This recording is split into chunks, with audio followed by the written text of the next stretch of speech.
Hello అండి అందరికీ.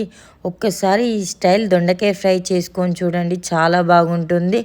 దీన్ని దొండకాయ మెంతి కారం అని కూడా అంటారు. ఇక ప్రాసెస్లోకి వెళ్ళిపోదామా. కొన్ని పల్లీలు తీసుకొని మంచిగా దోరగా వేయించుకోవాలి. దాంట్లోనే కొన్ని నువ్వులు వేయించుకోవాలి.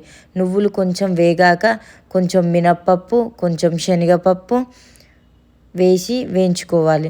అవి కొంచెం బ్రౌన్ కలర్లో వేగాక ధనియాలు, జీలకర్ర, మెంతులు వేసుకొని మంచిగా రోస్ట్ చేసుకోవాలి.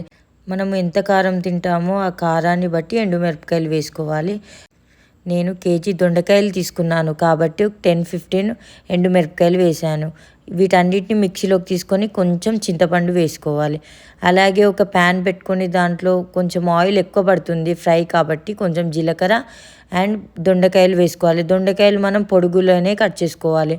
కొంచెం పసుపు, కొంచెం ఉప్పు వేసి దొండకాయలను మంచిగా ఫ్రై చేసుకోవాలి. దొండకాయలు కొంచెం మగ్గాక వీడియోలో చూపిస్తున్న విధంగా అయినాక మనము ముందుగా మిక్సీ పట్టుకొని పెట్టుకున్న పౌడర్ని వేసి మంచిగా కలుపుకోవాలి. ఒక 2-3 మినిట్స్ గ్యాస్ పైన ఉంచి లాస్ట్కి కొంచెం కరివేపాకు వేసుకొని గ్యాస్ ఆఫ్ చేస్తే దొండకాయ ఫ్రై రెడీ. అండ్ సబ్స్క్రైబ్ చేసుకోండి ప్లీజ్.